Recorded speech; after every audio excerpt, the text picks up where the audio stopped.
ya suficientes. Me sorprende que te molestes en hacer más. A estas alturas ya habrás aprovechado a los mejores Wampiri enquistados en el hielo, al menos aquellos que eran fácilmente accesibles. ¿Qué sentido tiene insistir?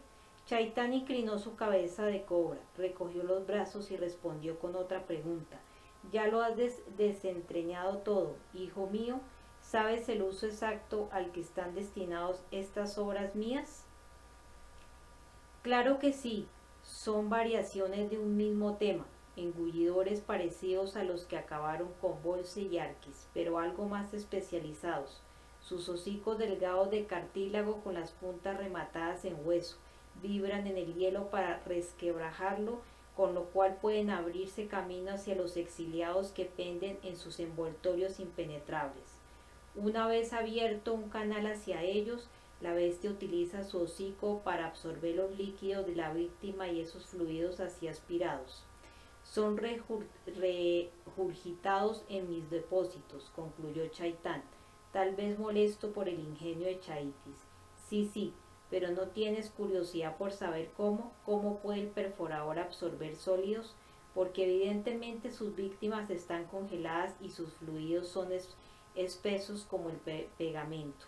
Ah, exclamó Chaitis fascinado, te lo explicaré en un instante en cuanto a por qué me molesto en ocuparme de estos viejos lores cuando, tal como tú mismo has señalado, son ya tan pocos e invariablemente ofrecen escaso sustento. La respuesta es bien simple, porque me apetece. El terror de las mentes de aquellos que todavía están en condiciones de pensar es algo tan raro y delicioso que raya en lo exquisito. Si no los tuviera ellos, ¿a quién iba a aterrorizar? ¿Acaso existiría así mi ración de tiranía y terror? Chaiti lo comprendió. El mal se alimenta del terror. El uno no puede existir sin el otro. Son inseparables como el tiempo y el espacio. Chaitán leyó sus pensamientos y expresó su acuerdo con un susurro gutural y gorgodeante. Sí, es así de simple. Me gusta y me hace falta practicar. El por qué ya estaba explicado y el cómo era igual de simple. Los perforadores rociaban a sus víctimas con ácidos metamórficos y los tejidos disecados adquirían entonces estado líquido para ser extraídos antes de que volvieran a solidificarse. Pero eso no contesta mi primera pregunta, insistió Chaitis. ¿Por qué te molestas en fabricar más de esas criaturas? Insisto, sobre todo por practicar, contestó Chaitán con una especie de encogimiento de hombros. Es el motivo que me ha impulsado a hacer cuanto hice durante los últimos 3000 años. Conseguir práctica, sí, hasta que llegue el momento en que construyamos un ejército de guerreros con el que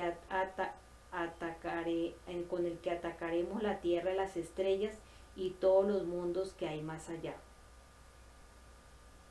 Por un momento, bajo la capucha de cobra del caído, los ojos de escarlata brillaron con más intensidad, como si fuesen fuegos avivados desde el interior. Después asintió y poco a poco regresó a la intimidad de sus oscuros pensamientos para decir después, pero debes confesarme una cosa. Dado que pareces opinar que crío demasiados, ¿cuántos de mis perforadores y de mis criaturas has visto? Chaiti se sorprendió. Había imaginado que existían muchas bestias como aquellas, pero la única evidencia que de ellas había hallado en los castillos de hielo saqueados había sido el lento trabajo de incontables siglos y de ninguna manera el esfuerzo de un puñado de periodos aurorales, ni siquiera ciclos enteros de estos últimos, mientras que en los talleres situados en los cimientos del volcán había varias tinas humeantes en las que los experimentos de Chaitán continuaban tomando forma. En realidad eran bien pocas las bestias que estaban en condiciones de funcionar. Allí no había flácidos chupadores, como en los nidos de águilas de la tierra de las estrellas, porque la caldera del cono contenía un pequeño lago. Tampoco hacían falta las bestias gaseosas, puesto que varias de las cavernas del volcán, sobre todo los aposentos de Chaitán, eran calentados por respiraderos activos, de manera que después de darle vueltas en la cabeza a la pregunta, Chaitis se vio obligado a contestar: ahora lo que pienso, no puedo afirmar que haya visto ninguno, aparte de este que se está haciendo en la tina. Exactamente, porque no hay ninguno, al menos de las variedades visibles, móviles y voraces. Solo tengo a mis engullidores por la protección que me proporcionan, y ahora acompáñame. Chaitán llevó a su descendiente por cavernas, sin luz desde cada nicho, cada hendidura y cada respiradero apagado del volcán servía de cámara para guardar la progenie envuelta en hielo producto de sus tinas experimentales. Una vez allí preguntó: aconséjame, ¿cómo te las arreglarías para mantener a estas bestias despiertas y con el estómago lleno? Acto seguido, él mismo se contestó: imposible. En estas yermas tierras heladas no se podría. Por ese motivo, una vez han cumplido sus variados propósitos, los traigo aquí y los congelo, y aquí se quedan, de momento inertes, aunque constituyen la materia prima del ejército del mañana. Cuando me hace falta otra criatura de un tipo diferente, me limito a diseñarla y a construirla. El arte de la metamorfosis, Chaitis, pero aquí no malgastamos nada, hijo mío, jamás. Sin dejar de mirar los experimentos conservados de su antepasado, Chaitis se limitó a sentir: veo que has intentado conseguir uno o dos guerreros, comentó, temibles pero arcaicos. Tal vez debería darte ciertos consejos. Los guerreros de la tierra, de las estrellas, han evolucionado mucho desde tu época. Para serte sincero, estas cosas que has hecho no aguantarían demasiado si tuvieran que enfrentarse a algunas de mis obras. Si Chaitán se sintió ofendido, se cuidó bien de que no se notara. Entonces te ruego que me enseñes esas artes metamórficas superiores, contestó, y para que puedas hacerlo tendrás libre acceso a mis talleres, a mis materias primas y mis tinas. Detalle que había agrandado a Chaitis en grado sumo. En otra ocasión, Chaitis le preguntó: ¿qué me dices de tus engullidores, visto que está claro que son bestias de trabajo y visto que tienes por costumbre quitarles lo que toman de sus víctimas? ¿Cómo consigues mantenerlos? ¿Con qué los alimentas? Porque tal como tú mismo has señalado, estas tierras heladas están casi yermas. Chaitán le enseñó entonces sus reservas de sangre congelada y picada y las de carne metamórfica, y le explicó: llevo en estas tierras muchísimo tiempo, hijo mío. Al principio de llegar aquí no tardé en saber lo que significaba el hambre. Desde entonces he guardado provisiones no solo para mí, sino también para mis criaturas, para utilizarlas ahora y en los albores de nuestro resurgimiento. Chaitis contempló asombrado los bordes de decenas de marmitas torrenciales llenas de negro plasma. ¿Es sangre? ¿Cuánta? Pero no será de los lores congelados, ¿verdad? En toda la tierra las estrellas no hubo nunca vampiros suficientes como para llenar estos enormes recipientes. Es sangre de bestias, explicó Chaitán, y de ballenas, y también hay un poco de sangre de hombre. Pero estás en lo cierto, de esta última hay muy poca. La sangre de las bestias y de los peces grandes es muy buena para mis criaturas. Les servirá de combustible para presentar batalla cuando llegue el momento, después de lo cual, en fin, habrá sangre a raudales para todos. No, la sangre de hombre es mía y tuya también. Ahora que estás aquí, nos servirá de alimento a los dos. La sorpresa de Chaitis iba en aumento. ¿Has desangrado a los grandes peces del mar helado? Por cierto, aunque los he llamado peces, en realidad eran mamíferos. Chaitán se encogió de hombros a su manera. Esos gigantes tienen sangre caliente y amamantan a sus crías. Poco después de llegar aquí, en la orilla del océano, vi un cardumen que jugaba y escupía agua, de modo que diseñé mi primer engullidor pensando en ellos. Era un buen diseño y apenas lo he cambiado a lo largo de los siglos. Sin duda habrás notado ya el rudimiento de agallas, de aletas y otras anomalías que lucen las criaturas guardianas del volcán. A mi perforador le ocurre otro tanto. Chaitis había reparado en aquellos detalles. De hecho, tenía por costumbre reparar en todo.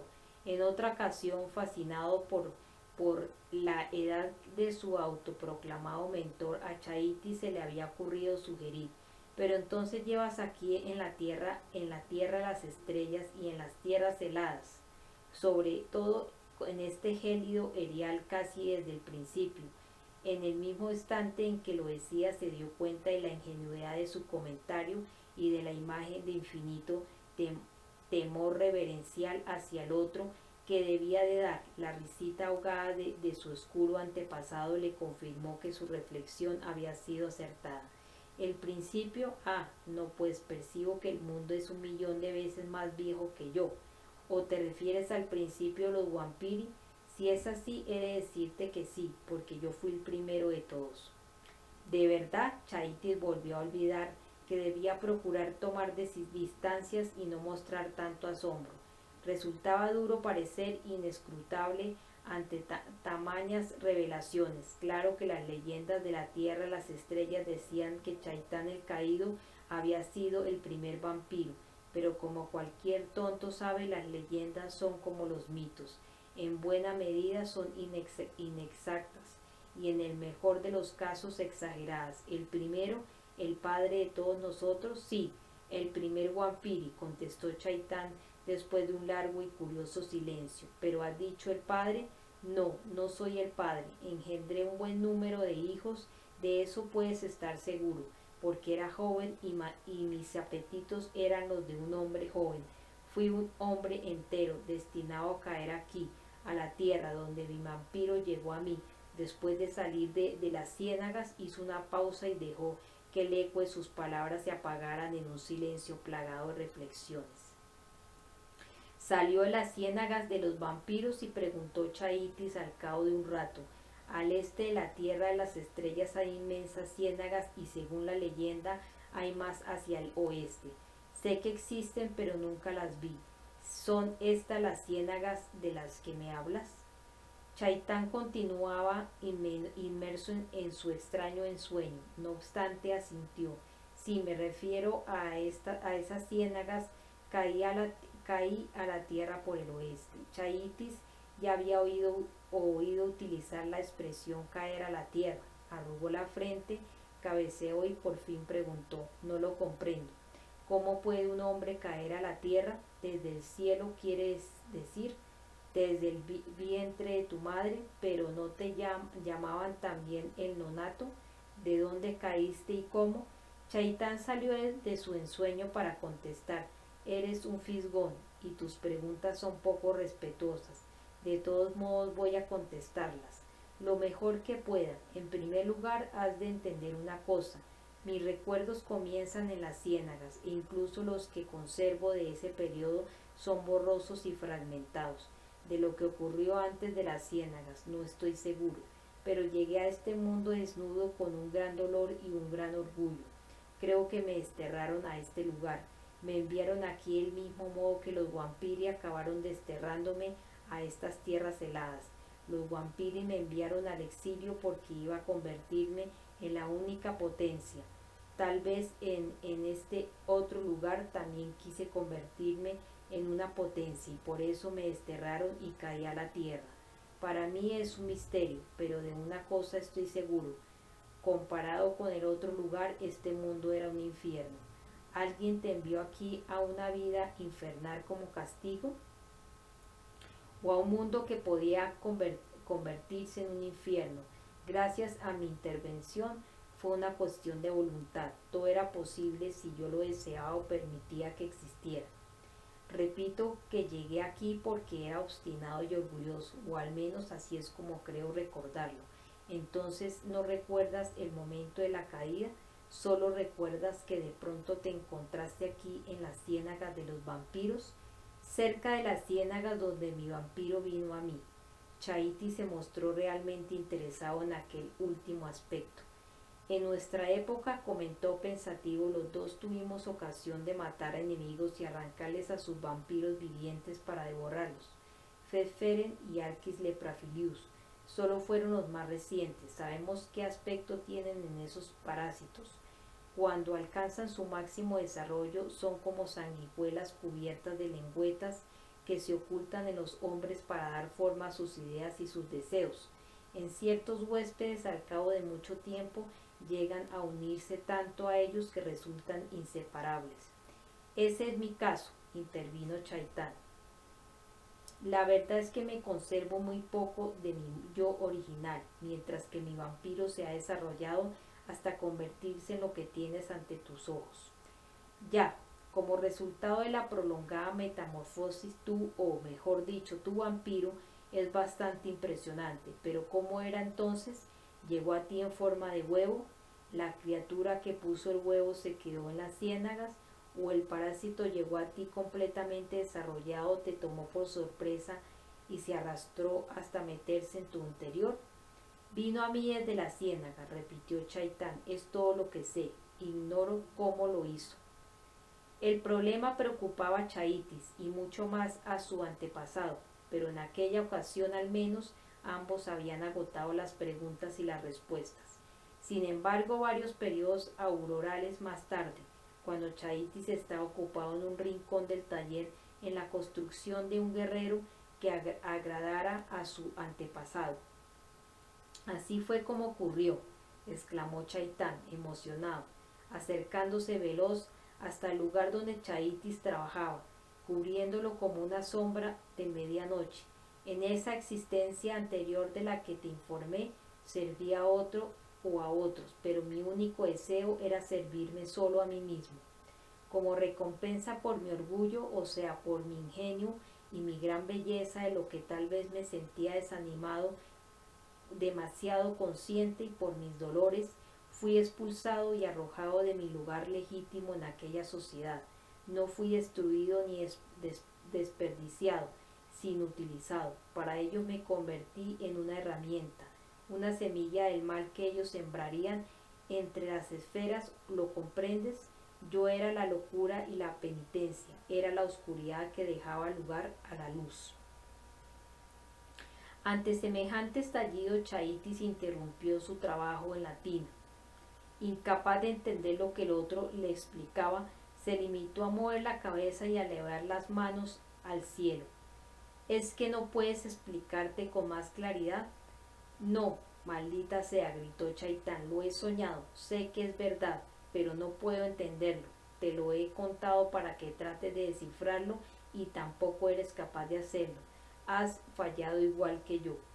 Después se marchó hecho una furia y se perdió en el laberinto del volcán.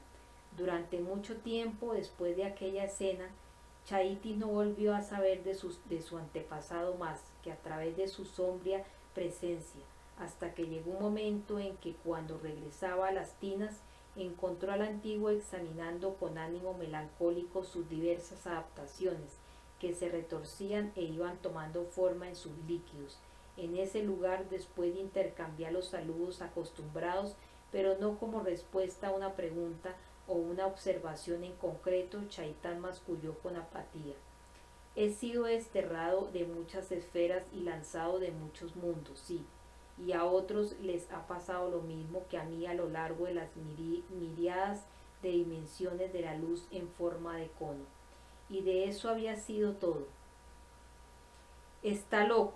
Chaitis ocultó este y otros pensamientos parecidos en lo más profundo de su mente, pero me da igual que des vueltas como un loco mientras yo hago mi trabajo. Solo me faltaría ahora que te interesaras en lo que estoy haciendo. En realidad se encontraba allí en aquel momento para inyectarle a su nueva obra sustancias cerebrales que estimularían e incluso iniciarían el crecimiento del ganglio fetal. Se trataba de células conseguidas de una fuente muy especial, con la ayuda del engullidor de Chaitán.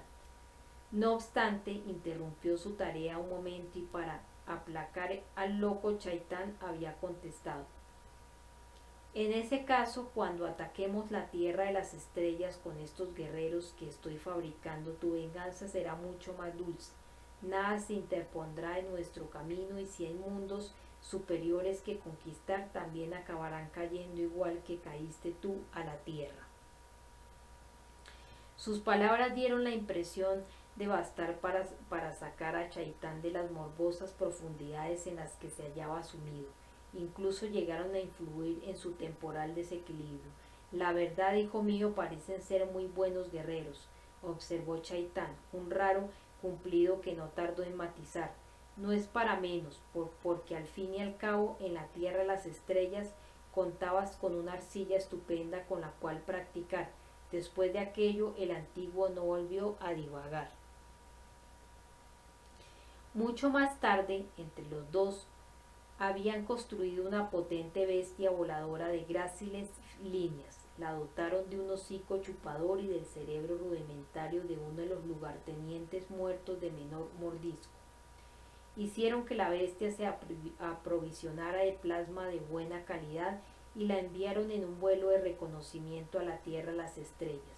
Después y durante un periodo que abarcó muchas auroras, esperaron en vano a que regresara. Finalmente, cuando ya habían perdido toda esperanza, la bestia voladora volvió llevando consigo un niño flacucho, hijo de un viajero. Era un niño de 8 o 9 años. Al caer el sol, la bestia voladora lo había raptado de un grupo de viajeros que se encontraban acampados en las colinas de la Tierra del Sol. Al parecer los viajeros ya no iban a la Tierra cuando el sol se hundía en la noche. ¿Para qué iban a hacerlo? Si los Wampiri ya no existían, pero el viaje de regreso desde la Tierra a las estrellas había sido largo y el niño estaba al borde de la muerte. Chaitán se lo había llevado a sus aposentos privados para interrogarlo. Poco después, Chaitis, que trabajaba en las tinas, recibió una llamada mental del antiguo Ben. Una sola palabra, pero el entusiasmo de quien la había proferido era muy gráfico. Capítulo 5. Ocaso exorcets la mente del dios. Chaiti se encontraba de pie en la negra pared de la caldera y miraba hacia el sur, hacia la tierra de las estrellas. En lo alto, la aurora se entrelazaba en un cielo que por lo demás aparecía oscuro, pero Chaiti sabía que en la tierra de las estrellas amanecía. Los picos de las montañas estarían ardiendo con tonos dorados y en el nido de águilas de Karen las gruesas cortinas y tapices bordados con su sello que cubrían las ventanas más altas impedirían que se colaran las candentes lanzas del sol.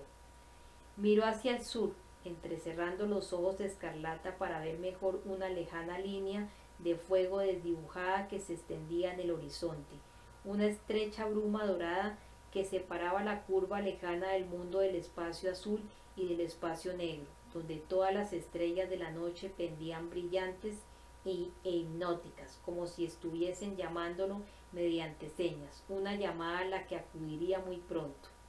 Y así lo haría, porque cuando la aurora se apagara como una llama vacilante y por el sur el cielo se volvería azabache, llegaría al ocaso, en previsión de lo cual Chaitis y su depravado antepasado reunirían a sus guerreros, montarían en sus bestias voladoras y lanzarían a su pequeño pero monstruoso ejército desde las empinadas laderas de lava del volcán. Se avecinaba para ellos la realización de un sueño, para la tierra las estrellas serían el inicio de una pesadilla. El sueño que Chaitán había abrigado durante tantos siglos surgía por fin en el horizonte, gracias al alivio que les había llevado una bestia voladora que acababa de regresar de la tierra a las estrellas portando al hijo de un viajero. Chaiti recordaba el acontecimiento hasta el más mínimo detalle, la forma en que su antepasado se había llevado al niño medio muerto hasta la oscuridad de sus aposentos con suelo de azufre sulfuro, después de lo cual recibió su llamada mental, Ben. Chaitis volvía a revivirlo en su mente. El caído recorría o más bien fluía alborozado por el suelo negro y granuloso de su alcoba, presa de la excitación. Antes de que Chaitis pudiera formular pregunta alguna, dijo: el habitante del que has hablado, ese joven extranjero que utilizó la fuerza del sol para derrotar a los Wampiri, sí. ¿Qué ocurre con él? ¿Qué ocurre con él? Repitió Chaitán con voz gutural. En cierto modo, encantado, ha involucionado. Eso es lo que ocurre con él, igual que he involucionado yo mismo, aunque a él le ha costado más caro. de manera que os baño a todos con los rayos del sol, y convirtió la carne vampiri en humo y hedor, su vampiro debió de sufrir alguna herida grave, no pudo curarse igual que los leprosos, empezó a perder su carne humana y metamórfica. Entonces su vampiro desesperado lo hizo regresar a una forma anterior, la de su huésped originario, un antecesor menos corpulento, con lo cual le resulta más fácil contener el desgaste. Comprendes, de modo que tu habitante se ha convertido en un lobo. Un lobo, asombrado, Chaiti recordó su sueño. Sí, una bestia que camina a cuatro patas, de pelambre gris, jefe de una manada, sin más poderes que su salvajismo. Los viajeros le temen, pues sus patas delanteras son manos humanas, y una parte de su mente debe seguir siendo humana, al menos sus recuerdos. Evidentemente su vampiro ha sobrevivido, aunque sea en una mínima dimensión, porque eso fue precisamente lo que lo salvó. Pero por lo demás es un lobo. Un lobo, exclamó Chaitis, no era la primera vez que tenía sueños premonitorios, era un arte de los vampiri, y su padre, Harry Keo, el morador del infierno, ha vuelto a la tierra a las estrellas. ¿Qué ha vuelto? Sí, después de la batalla por la posesión del jardín del habitante regresó a su hogar, algo que no podía saber porque para entonces ya estabas exiliado. A su hogar, a las tierras infernales. Tierras infernales, no son tierras infernales. ¿Cuántas veces he de decírtelo? Este lugar es el infierno con su hedor de azufre, sus ciénagas de vampiros y las calurosas tierras recalentadas por el sol, que se entienden al otro lado de las montañas. Ah, pero el mundo de Harry Keo sería para nosotros algo así como el paraíso. ¿Cómo lo sabes? No lo sé, pero lo sospecho. Ese Harry Keo tenía poderes, vaya si los tenía, pero no era un vampiro. Pues ahora lo es, le informó de inmediato Chaitán, aunque todavía no lo ha puesto a prueba, porque no existe quien lo ponga a prueba, tanto en las argumentaciones tortuosas como en la batalla. Es más, los viajeros no le temen demasiado, porque no toma la sangre de los hombres. ¿Cómo? Según me ha contado el niño, no. El padre del habitante solo come carne de bestias. Comparado con tu vampiro, hijo mío, el suyo parece una criatura gimiente y rudimentaria. ¿Y la llamada Lady Karen? Ah, sí, Lady Karen, la última vampira y la tierra de las estrellas. Tiene planes con respecto a ella, ¿no? Recuerdo que hiciste hincapié en su traición, y ahora mismo, cuando pronunciaste su nombre, fue como si escupieras ácido con tu lengua bífida. Bueno, Karen y Harry Keo están juntos, de manera que en ese aspecto él es un hombre. Viven en el nido de águila de Lady Karen. Si es tan bella como tú dices, no cabe duda de que él se la está metiendo hasta el mango, o más adentro incluso, mientras tú y yo hablamos. Fue un sarcasmo deliberado y Chaitis lo sabía, pero no lo pudo resistir y picó el anzuelo que el otro le había lanzado. Entonces que disfrute mientras pueda, contestó sombríamente. Después miro a su alrededor buscando al niño viajero. Ya no está, dijo Chaitán, era carne humana, pura y simplemente. Me he pasado siglos comiendo gachas metamórficas. Ya estaba harto. El niño no fue más que un tentempié, pero no por eso menos delicioso. ¿Te lo has comido entero? En la Tierra del Sol hay tribus enteras, contestó Chaitán con voz gutural, y más allá hay mundos enteros. Fue entonces cuando comenzaron a prepararse para su resurgir. Chaitis esperaba en aquel momento a que se formara su última criatura guerrera, y su antepasado, Chaitán el caído, lo esperaba a él. Cuando las escamas, ganchos y otros apéndices de lucha de la bestia terminaran de recubrirse de una quitina dura como el hierro, habría llegado a la hora de arriesgarse a atacar la tierra de las estrellas. En cuanto a la batalla futuro, ¿duraría lo suficiente para ser digna de ese nombre? Chaiti lo dudaba, porque estaba convencidísimo de que él solo, al mando de un puñado de guerreros al lomo de una bestia voladora y sin ayuda de su antepasado, sería un contrincante que estaría a la altura de Karen y su amante, y de cualquier aliado que pudiera tener. Por lo tanto, estaría también a la altura de la tierra las estrellas, que una simple hembra, una manada de lobos y un lord vampiro que huía de la sangre humana, aquello no era un ejército sino pura chusma, que Keo levantara a los muertos si quería. Con ellos podía asustar a los Trox y a los viajeros, pero Chaitis no temía a los muertos. En cuanto a esa otra faceta de la magia de Keo, aquel truco tan ingenioso de ir y venir a su antojo sin que nadie lo viera, no le serviría de nada. Esta vez no. Si se iba en buena hora y si venía se encontraría con su propia muerte. Por otra parte, Chaitis no podía borrar el recuerdo de sus agitados sueños, cuyas tramas resultaban tan extrañas como las energías de la aurora que en aquel momento se entrelazaban en el cielo. Quizá debería volver a analizar aquellos sueños, como había hecho muchas veces ya, aunque no tenía tiempo. Notó una intromisión familiar y supo que Chaitán se acercaba, con la mente, aunque no con el cuerpo. ¿Qué ocurre?, preguntó. Qué ingenioso eres, ronroneó Chaitán telepáticamente, y qué sensible. No hay manera de cogerte desprevenido, hijo mío. Entonces, ¿por qué insistes en intentarlo?, respondió Chaitis con tono gélido. Chaitán pasó por alto su irritabilidad y le dijo: deberías venir ahora mismo. Nuestras criaturas maullan en las tinas y no tardarán en levantarse. Hemos de probarlas, hemos de disponer los preparativos. Era verdad. Voy inmediatamente, contestó Chaitis al tiempo que iniciaba el peligroso descenso del cono. Su antepasado no era el único en sentirse ansioso por liberarse de aquel lugar, aunque hay libertades y libertades, y el concepto no es nunca igual para dos criaturas diferentes. Chaitán se liberaría de las tierras heladas mientras que su descendiente tenía algo más de qué liberarse.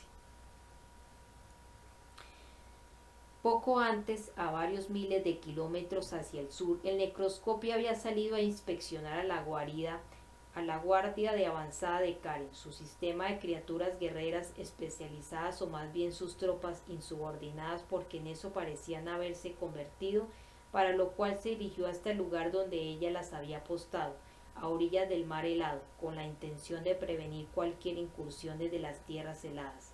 Se había desplazado mediante el continuo de Mobius en una serie de saltos de 100 kilómetros que lo acercaron a los horizontes más septentrionales y a los yermos iluminados por la aurora, donde la nieve se amontonaba en blancos ventisqueros, a orillas de un océano cubierto por una costra de escarcha que subía y bajaba con desgana.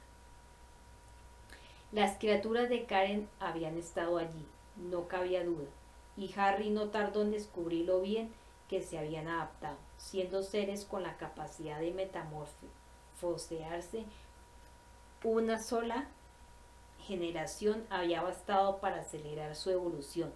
Les había crecido una piel blanca y espesa que les servía de protección contra el frío y de camuflaje natural. Cuando Harry creyó detectar ligeros movimientos en un montículo de nieve y después de haberse acercado con sigilo comprendió la efectividad de esta última característica. Se percató de la presencia de las bestias cuando 3 de ellas retrocedieron para cargar contra él. Así, juntas representaban un cuarto de hectárea de bestias asesinas enloquecidas. Retrocedió un poco y pensó, no sería más que un pececillo a repartir entre 3 enormes gatos. Apenas les alzaría para enterarse del sabor que tengo. Pero fíjate en su tendencia instintiva a proteger su intimidad, comentó Karen desde su nido de águilas, situado 3.500 kilómetros al sur. Sus mentes serían débiles, pero a pesar de ello, se las han arreglado para ocultar sus pensamientos y así han logrado que no te percataras de su presencia. Es más, tú eres Wampiri, un lord, un amo, pero eso tampoco las ha detenido. El microscopio había detectado una cierta nota de orgullo en los pensamientos de Karen. Aquellas bestias eran su obra y habían hecho un buen trabajo, pero por desgracia había permitido que se le escaparan de la trailla. Como seguía concentrada en él, detectó ese pensamiento. La distancia era demasiado grande, adujo, al tiempo que se encogía de hombros. Ahora me doy cuenta. La telepatía es un don especial que compartimos. Nuestras mentes humanas, en su mayor parte, son grandes y podemos centrarlas bien, por lo que el contacto entre nosotros es algo sencillo. Pero las mentes de esas bestias son pequeñas y solo les preocupa su supervivencia. Es fácil de explicar. Se han olvidado de mí. Entonces ha llegado la hora de que se acerquen, contestó Harry mientras ella ampliaba y reforzaba las instrucciones originales. Él las transmitió directamente y con fuerza a las mentes obtusas del grupo. Después, cuando se movió entre ellas por segunda vez, se mostraron más respetuosas. Bravo, comentó Karen nerviosa. Hace falta valor para examinarlas tan de cerca, pero es arriesgado. Por favor, Harry, sal de ahí, vuelve a casa. ¿A casa? ¿Se refería al nido de águilas? ¿Acaso era ese su hogar? Tal vez era lo que le correspondía, un monstruoso menhir que se elevaba sobre las planicies de peñascos de la tierra de las estrellas, cuyos muebles estaban hechos con pelo, las pieles, los cartílagos y los huesos de unos seres que habían sido hombres y monstruos. ¿Qué otra casa iba a adaptarse mejor a las necesidades de un hombre cuya amiga de toda la vida había sido la misma parca? Amargas reflexiones, pero por otra parte Harry tenía la impresión de que Karen le suplicaba que volviera porque estaba preocupada por él, y era mejor esa casa que no tener ninguna. Además ya había terminado su tarea y tenía frío, y sabía que Karen le haría calor. En otro universo, en los Urales, el comandante Alexei Bizamor se había personado en el núcleo de Perchov para efectuar el último simulacro por computadora de la fase de disparo de los Tokarevs. El capitán Igor Klepov, su segundo en la cadena de mando, dirigía la prueba. Klepov era bajito y tenía las facciones angulosas, los ojos oscuros y el cutis castigado por los elementos, todos ellos rasgos típicos de sus antepasados esteparios. Durante los preparativos el oficial había comentado cada paso para informar a la media docena de oficiales noveles que presenciaban la operación. También estaba presente Víctor Luchov, director del proyecto, que no se perdía detalle desde el perímetro de la pasarela, situada debajo del arco del muro de granito, completamente concentrado en el instructivo monólogo de Klepov, a punto de llegar a su culminación. Efectivamente, 2 misiles, decía Klepov, se trataba de un sistema dual. En el campo su lanzamiento constituiría un ataque prioritario dentro de una zona de batalla hasta ahora desnuclearizada, o bien una represalia contra el uso de armas similares por parte del enemigo. El primer Tokarev rastrearía el cuartel general del enemigo, situado en algún punto detrás de la vanguardia, en la zona de batalla, y en el segundo haría blanco sobre el grueso de las tropas enemigas concentradas en primera línea. Sin embargo, para los fines que perseguimos aquí en Petrovsk, Klepov hizo una pausa, se encogió de hombros y prosiguió. Si bien nuestros objetivos son bastante más específicos, paradójicamente no dejan de ser pura conjetura. Nuestra finalidad es hacer detonar el primer misil en un mundo que se encuentra detrás de esta puerta. Con un breve ademán indicó la blanca esfera resplandeciente que tenía a sus espaldas. El segundo Tokarev lo haríamos detonar cuando se encontrara todavía en el paso entre los dos universos. El funcionamiento mecánico es muy sencillo. Los ordenadores de a bordo están conectados por radio.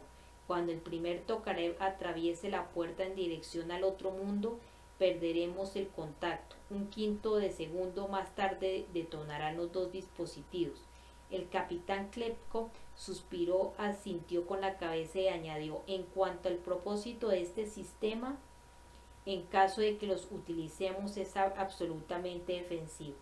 Todos ustedes han visto películas de las criaturas que viven del otro lado y que han pasado a este mundo. Me consta que no hace falta que les diga que es muy importante que estas experiencias no se repitan. Por último, y antes de proceder al simulacro, quedan las cuestiones del mando y de la seguridad personal. En cuanto al mando, estas armas solo se utilizarán siguiendo las instrucciones del director del proyecto, designado por el comandante en jefe Vizarnov, en su efecto, en el caso improbable que estuviera ausente, por mí mismo. Salvo en las circunstancias en que se rompiera la cadena de mando, ninguna otra persona poseerá esta autoridad. En cuanto a la seguridad personal, a partir del momento en que se pulse el botón, las cabezas nucleares quedarán armadas. El disparo se producirá 5 minutos más tarde. Toda persona que permanezca en Perchov a partir de ese momento recibirá un aviso mediante una bocina que sonará ininterrumpidamente. Las bocinas tienen un único significado: todo el mundo fuera. Los gases de escape de los tocavers son tóxicos. Como medida de seguridad contra el fallo improbable del sistema de ventilación del proyecto, todo aquel que quede rezagado deberá utilizar equipo de respiración auxiliar hasta que haya abandonado las instalaciones. Un hombre en buenas condiciones tarda unos cuantos minutos en salir del núcleo y llegar al barranco. Estos tocavers son armas, su uso no experimental sino efectivo real, y no llevan dispositivos de corrección automática de errores. Una vez se han disparado, la operación no se puede abortar, y después de la detonación solo contaremos con 60 segundos, con lo cual tendremos un total de 6 minutos después de iniciado el ciclo. La explosión del dispositivo al otro lado de la puerta no debería producir aquí efecto alguno, pero la del que detonará en el paso es un tema aparte. Podría darse que la potencia de dicha detonación lanzara gases y desechos radiactivos hacia Petrovsk.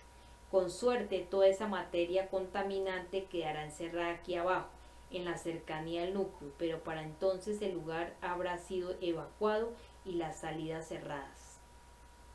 Klepov se enderezó, puso los brazos en jarras y acto seguido añadió: ¿Alguna pregunta?